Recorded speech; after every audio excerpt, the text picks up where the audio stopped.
Chapter 15 class 10 our environment, इनमें बोला गया कि जो एवरेज 10% फूड ईटन होता है वो अपनी खुद की बॉडी में तैयार करने में भी कंज्यूमर्स लगाते हैं। उनको वो फूड खुद ग्रो होने में, रेस्पिरेशन करने में काम आ जाता है।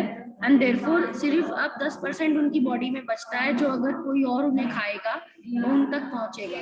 तो इसी रीजन की वजह से 10% एनर्जी का लॉ बना है कि प्रोड्यूसर से प्राइमरी कंज्यूमर 10% जाएगी, 10 कंज्यूमर से आगे वालों में भी 10% जाएगी, ऐसे ही चलेगा। तो दिस इज 10% लॉ, ठीक है। 10% का लॉ है ये।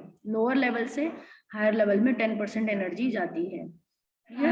Now, so little energy is available for the next level. So therefore, food chain consists only of 3 to 4 steps. Food chain के 3 to 4 स्टेप होने का भी रीजन यही है कि सिर्फ 10% ऊपर एनर्जी जाती है पिछले levels. And therefore generally greater number of individual, नीचे के लेवल्स पे ज्यादा इंडिविजुअल्स होते हैं, ऊपर के लेवल्स पे कम होते हैं। Length and complexity food chain की अलग अलग हो सकती है। ईच ऑर्गेनिज्म जनरली 2 या 2 से ज्यादा ऑर्गेनिज्म से खाया जाता है, जिसकी वजह से कभी भी नेचर में फूड चेन सिंगल एग्जिस्ट नहीं कर सकती। सिंगल चेन एग्जिस्ट, लाइन की फूड चेन एग्जिस्ट नहीं कर सकती। There will be a network, there will be a series branching called a food web. Nature में ऑलरेडी, क्योंकि ये फिक्स नहीं है कि सिर्फ घास है तो घास को ग्रास ऑपर ही खाएगा, ये फिक्स नहीं है। ग्रास ऑपर भी खा सकता है घास को, और मंकीज भी आके खा सकते हैं घास को। और घास को खाने के लिए वहां पर दूसरे भी कह सकते हैं, रैबिट आके घास खा सकता है, घास की चीज, कुछ भी फूल वगैरह उसके अंदर कुछ, अगर ऐसी घास है जिसके अंदर कोई बीज वगैरह आ रहे हैं तो रैबिट आके उसको खा सकता है।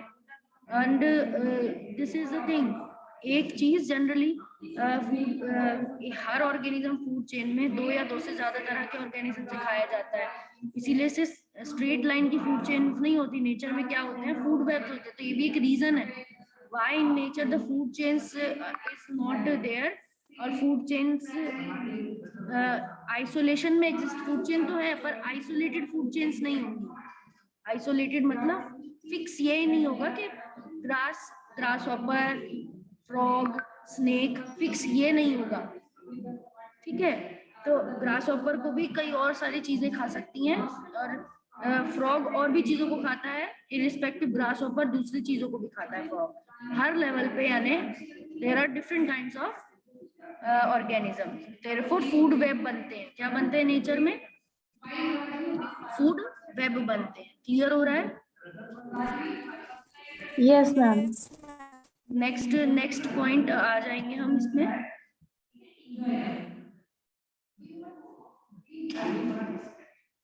But the flow of energy, from the flow of diagram, 2 things become clear. 2 चीजें क्लियर हो जाती हैं इसमें। पहला कि फ्लो ऑफ एनर्जी यूनिडायरेक्शनल है, और energy that is captured by autotroph does not revert back to the solar input. जितना ऑटोट्रॉफ ने एनर्जी लिया वो वापस नहीं जाएगा सन में, and passes to the herbivore, does not come back to autotroph. Autotroph से हर्बीवोर से वापस ऑटोट्रॉफ में नहीं आ सकता, ठीक है। सूरज से जैसे प्लांट में गया, अब प्लांट से ऑटोट्रॉफ में चला जाएगा, ठीक है। ऑटोट्रॉफ्स में, प्लांट तो खुद ही ऑटोट्रॉफ है, सॉरी, प्लांट से हेटरोट्रॉफ्स में चला जाएगा, और हेटरोट्रॉफ से वापस नहीं आ सकता प्लांट में एनर्जी। इसने खा लिया तो खा लिया, इसकी बॉडी का हिस्सा बन गया ना, ये फूड खा लिया तो उसकी बॉडी का हिस्सा बन गया, बॉडी ग्रो हो गई उससे। अब वापस पौधे को थोड़ी वो दे देगा एनर्जी, नहीं आ सकती, ऐसे आ ही नहीं सकती। एनर्जी यूनिडायरेक्शनल है। कैसी फ्लो है एनर्जी का? यूनिडायरेक्शनल फ्लो है, ठीक है। सन की एनर्जी से ऑटोट्रॉफ में आता है, और ऑटोट्रॉफ से हर्बीवोर में पहुंचता है। क्लियर हो रहा है ये पॉइंट? Yes ma'am. बहुत सिंपल सा पॉइंट है। अब इसमें हम आगे पढ़ेंगे कि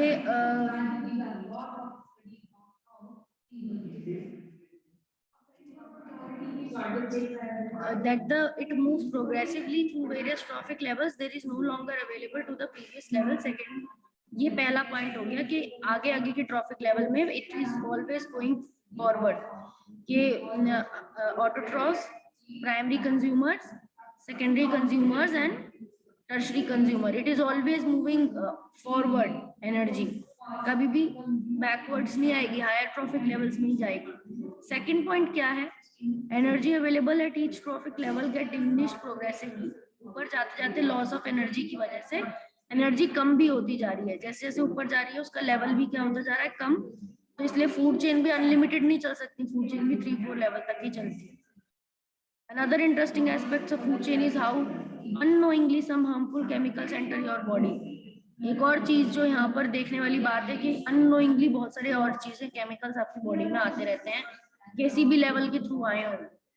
ठीक है, हाँ, किसी चूहे ने ये खाया है, घास खाया है, चूहे को किसी दूसरे बड़े जानवर ने खाया है, और फिर उस बड़े जानवर को आपने घर में मीट, अगर आप खाते हो मीट उसका खाया है, तो किस तरह से आपके अंदर पेस्टिसाइड आ जाएगा कुछ उसका अंदाजा नहीं है।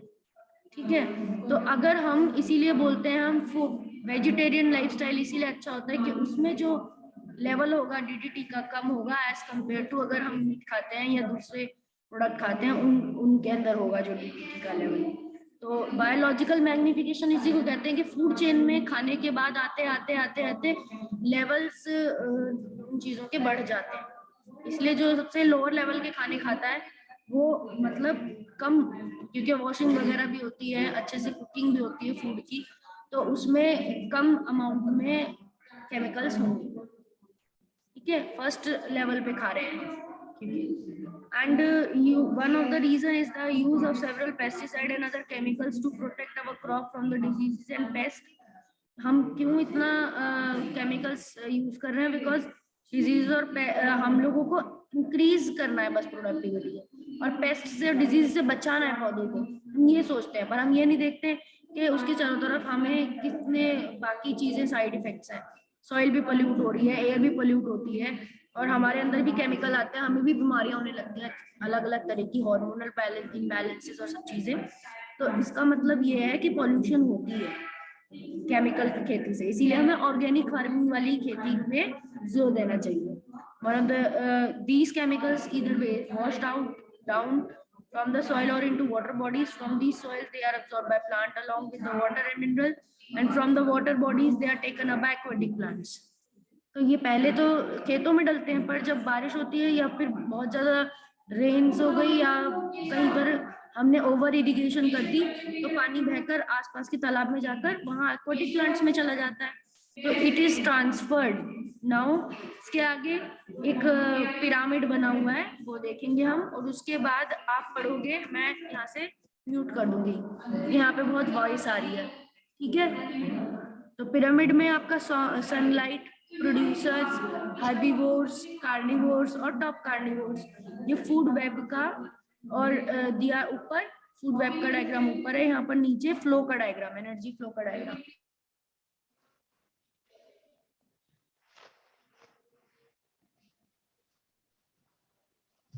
इसको पढ़ेंगे हम, यहाँ से पढ़ो, कोई भी एक बच्चा पढ़ लो यहाँ से, read from there. This is one of the ways in which they enter the food chain. As these chemicals are not degradable, they get accumulated progressively at each trophic level. As human beings occupy the top level in any food chain, the maximum concentration of these chemicals get accumulated in our bodies. This phenomena is known as biological magnification. This is the reason why our food grains such as wheat and rice, vegetables and fruit and even meat contain varying amount of pesticide residues. They cannot always be removed by So they cannot be always removed by washing or other means. मतलब phenomena जो हम पढ़ रहे हैं कि हमारे food chain में आ गया कोई भी केमिकल और वो डिग्रेडेबल भी नहीं होता, तो इसीलिए बॉडी में वो प्रोग्रेसिवली हायर लेवल्स में, हायर ट्रॉफिक लेवल्स में ज्यादा अमाउंट में इकट्ठा होता रहता है, और मैक्सिमम लेवल पहुंचती है इसकी केमिकल की हमारी बॉडीज में। एंड इसी फिनोमिना को बोलते हैं बायोलॉजिकल मैग्निफिकेशन या successive increase in the concentration of pesticides in the higher trophic levels. With each successive trophic level, the concentration of chemicals is increasing in the food chain, and this phenomena is biological magnification. This is the reason हमारे food chain को, wheat, rice, vegetable, fruits को, even meat को pesticide residues में पाए जाते हैं, and they can not always be remove. हम washing और इन सबको करते तो हैं बट उससे रिमूव नहीं हो पाते। अब 15.3 में न्यूज़पेपर में पेस्टिसाइड का लेवल रेडीमेड फूड आइटम्स में देखते हैं एंड सम स्टेट में बैन भी हो गए ऐसे products. And what do you think about the source of pesticide in these items? इसमें पेस्टिसाइड्स का क्या सोर्सेज होगा? पेस्टिसाइड हमारी बॉडी में आते हैं तो इन सोर्सेज के थ्रू और अदर फूड प्रोडक्ट्स के थ्रू भी आते हैं। एंड डिस्कस क्या मेथड हम यूज कर सकते हैं कि पेस्टिसाइड का इंटेक कम कर सकें। ठीक है, ये एक्टिविटी है आपकी। तो आप में से बताओ मुझे कुछ ब्रेनस्टॉर्म करके इस एक्टिविटी के बारे में आप क्या समझते हो? कहाँ से आते होंगे पेस्टिसाइड आपके अंदर? किस तरह के फूड प्रोडक्ट्स लेने से आपके अंदर पेस्टिसाइड आने के चांसेस हैं? Tell me. Some students can give their views on this.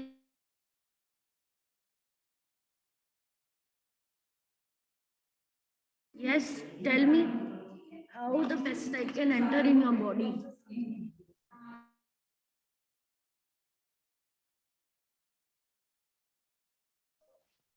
Ma'am, as we know, the population is increasing by a huge rate. So, and there is not much land for us to produce to satisfy the needs of all the people. So, farmers use pesticides and fertilizers to make the plant grow larger and give more production. So, when we consume these foods, these type of food, सही है। एक point ये बहुत important है क्योंकि surplus population बढ़ती जा रही है और उसको उसकी टाइमली उसकी नीड पूरी करने के लिए फार्मर को क्या हो रहा है, नेचुरल खेती नहीं कर सकता, वो इतनी देर वेट नहीं कर सकता, इसलिए केमिकल की खेती करके वो जल्दी लाता है फूड और उसकी वजह से पेस्टिसाइड से पोल्यूशन हो जाती है। कोई और रीजन जिसकी वजह से हम फूड में पेस्टिसाइड आ रहे हैं के चांसेस है? कोई और स्टूडेंट बताना चाहेगा?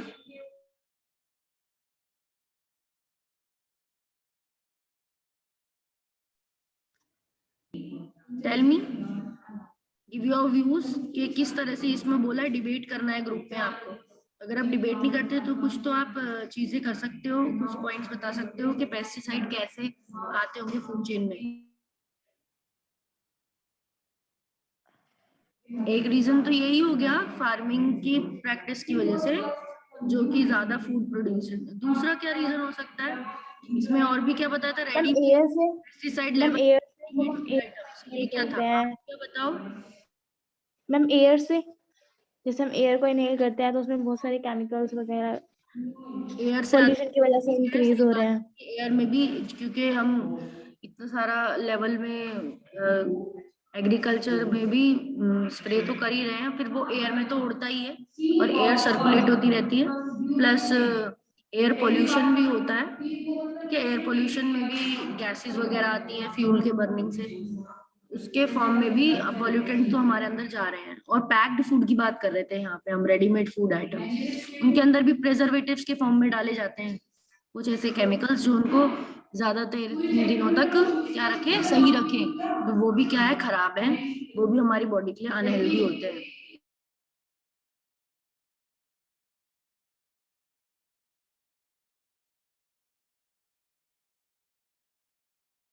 क्वेश्चंस आपको आ पाएंगे। What are trophic levels? Give an example of a food chain and state the trophic levels in it. इस क्वेश्चन को सॉल्व करो। ट्रॉफिक लेवल क्या होता है एंड एक एग्जांपल दो फूड चेन का, उसके ट्रॉफिक लेवल्स बताओ, अलग अलग ट्रॉफिक लेवल्स बताओ, उसमें कौन कौन से ट्रॉफिक लेवल है।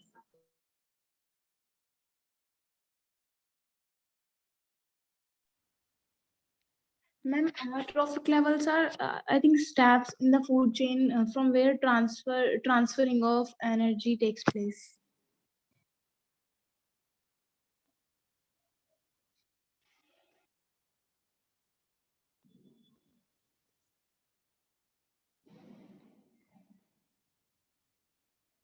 एक फूड चेन बनानी है अब आपको, उसमें ट्रॉफिक लेवल्स बताने हैं। ये सही है, करेक्ट है। स्टेप्स ऑफ फूड चेन को ट्रॉफिक लेवल कहते हैं।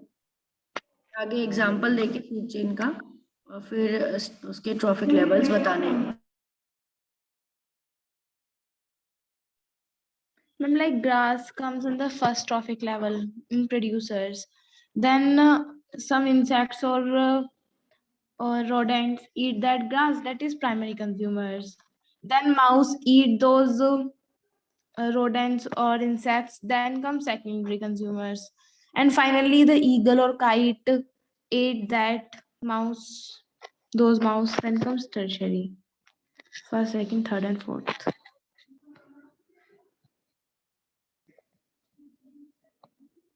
ट्रॉफिक लेवल हो जाएगा कि ग्रास आपकी फर्स्ट ट्रॉफिक लेवल हो जाएगी, फर्स्ट है, सबसे पहले एनर्जी यहीं आती है, फिर इंसेक्ट उसको खाता है तो insect second trophic level, mouse third trophic level and eagle fourth. अब ये ग्रास तो क्या हो गई है, प्रोड्यूसर हो गई है, ये भी आपको पता करना है साथ ही साथ कि प्रोड्यूसर है। इंसेक्ट क्योंकि डायरेक्टली ग्रास को खा रहा है तो ये कौन सा कंज्यूमर कहलाएगा, प्राइमरी कंज्यूमर। ये भी आप नीचे लिख सकते हो। सेकेंड ट्रॉफिक लेवल में कौन आए, प्राइमरी कंज्यूमर्स आए। थर्ड ट्रॉफिक लेवल में क्या आए, सेकेंडरी कंज्यूमर, जिन्होंने उसको खाया, फ्लैश को खाया, सेकेंडरी कंज्यूमर्स। एंड फोर्थ में कौन से आए, टर्शरी, जो टॉप कार्निवोर्स होते हैं उन्हें क्या बोलते हैं, टर्शरी कंज्यूमर्स। ये भी आपको बताना है। तो अगर यही क्वेश्चन आपका आएगा एग्जाम में तो आपको पहले तो ट्रॉफिक लेवल को डिफाइन करना है कि they are step of food chain, then एक एग्जांपल को लिख के ये बता देना है फूड चेन के एग्जांपल, फिर नीचे नंबर डालने हैं 1 2 3 4 एंड देन उसका प्रोड्यूसर है, फर्स्ट वाला प्रोड्यूसर है, सेकंड वाला प्राइमरी कंज्यूमर है, थर्ड वाला सेकेंडरी कंज्यूमर है, फोर्थ वाला टर्शरी। ये बताना है आपको। क्लियर, समझ में आया? Yes, ma'am. नेक्स्ट अब Yes. बताओ, what is the role of decomposer in ecosystem? कौन बताएगा डिकम्पोजर का रोल क्या होता है इकोसिस्टम में? Ma'am, decomposers decompose those dead plant and animals, and they decompose them or complex organic substances into simple organic substances that can again be used by plants. Okay, सही बताया। Decomposers क्या कर रहे हैं, डिकम्पोज करते हैं, यानी ब्रेक करते हैं सब्सटेंसेस को, कॉम्प्लेक्स सब्सटेंसेस को किसमें ब्रेक करते हैं, सिंपल कंपाउंड्स में ब्रेक करते हैं। क्लियर हुआ? Yes, ma'am. एंड देन अब हम समझते हैं how do our environment activities affect the environment. इसे पढ़ेंगे, विल रीड दिस।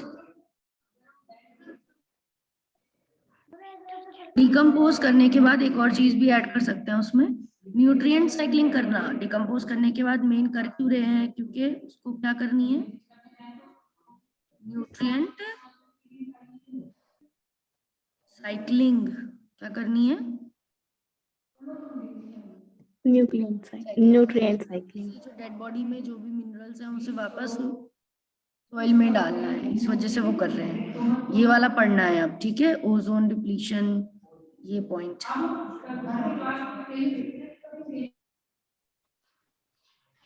कोई भी एक बच्चा पढ़ो, how do our environment affect.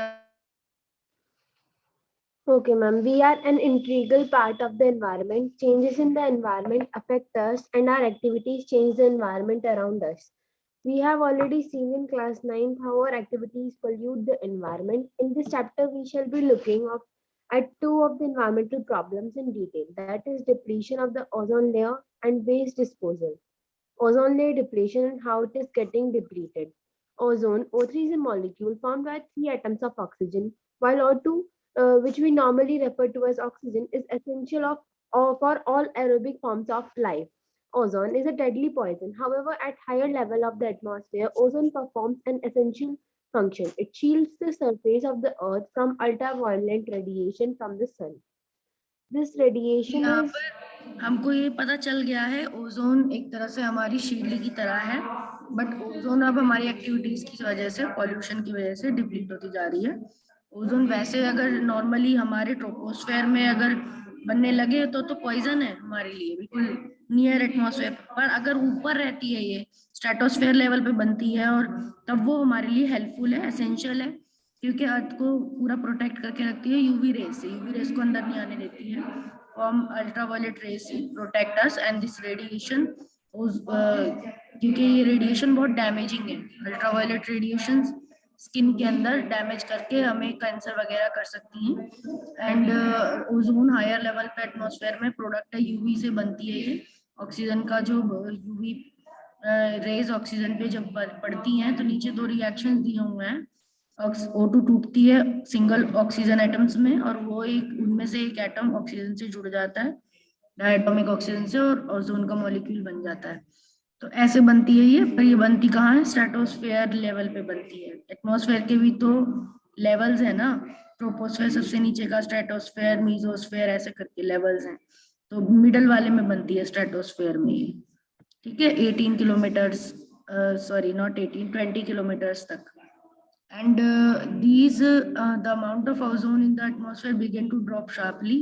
बहुत कम होता गया ओजोन का अमाउंट 1980s तक, और ये डिक्रीज लिंक करा गया सिंथेटिक केमिकल जो बनाए एसीज वगैरह के प्रोडक्शन के लिए, कूलेंट्स के लिए, रेफ्रिजरेंट्स के लिए, फायर एक्सटिंग्विशर के लिए रिस्पॉन्सिबल ऐसे CFCs, क्लोरोफ्लोरोकार्बन, इनकी प्रोडक्शन को जिम्मेदार बताया ओजोन की कमी के अंदर।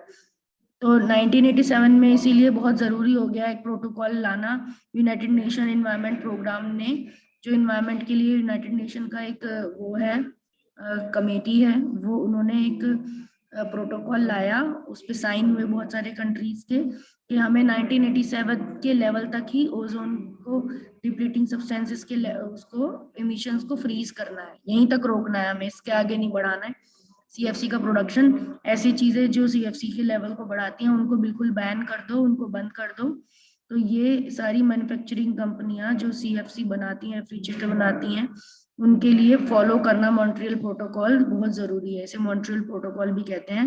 UNEP का 1986 का एक प्रोग्राम था ये, यूनाइटेड नेशन एनवायरनमेंट प्रोग्राम। इसमें एक एग्रीमेंट पे साइन हुआ था, बहुत सारी कंट्रीज ने इस पे साइन किया था, ठीक है।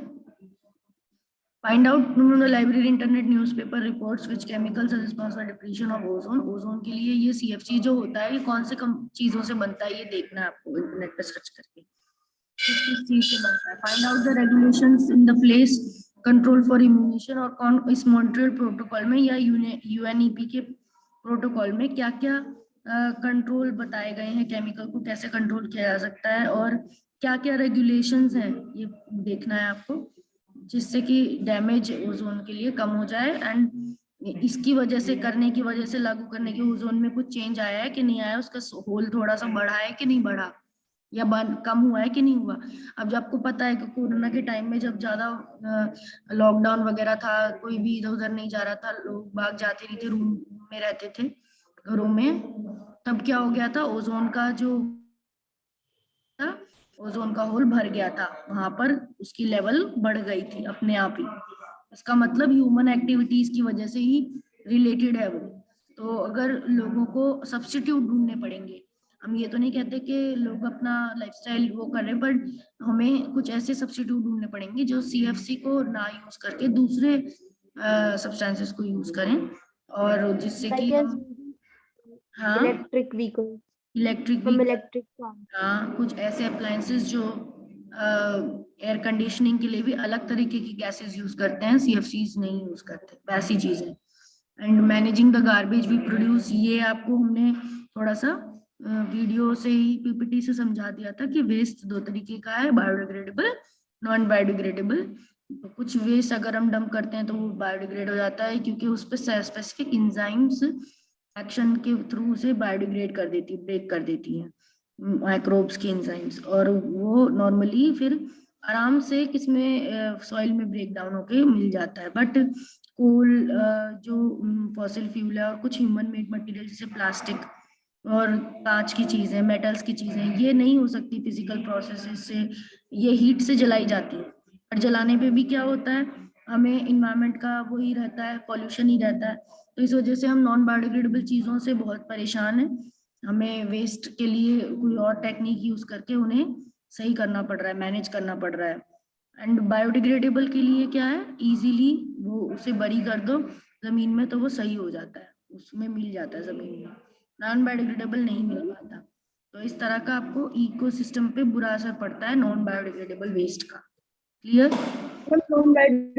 नॉन बायोडिग्रेडेबल वेस्ट में पॉलिथीन बैग्स और प्लास्टिक्स वगैरह आते हैं ना? हाँ, उसमें आते हैं polythene bags, plastics.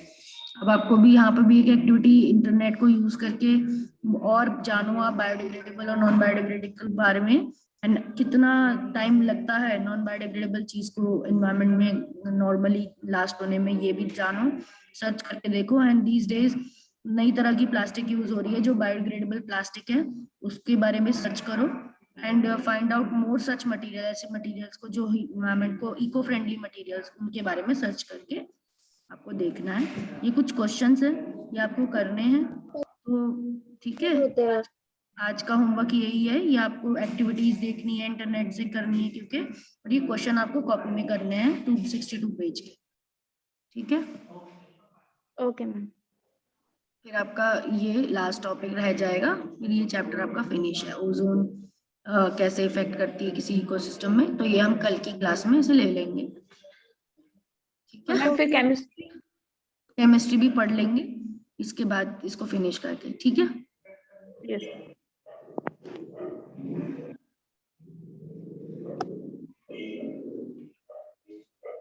So with this, I am going to finish the session.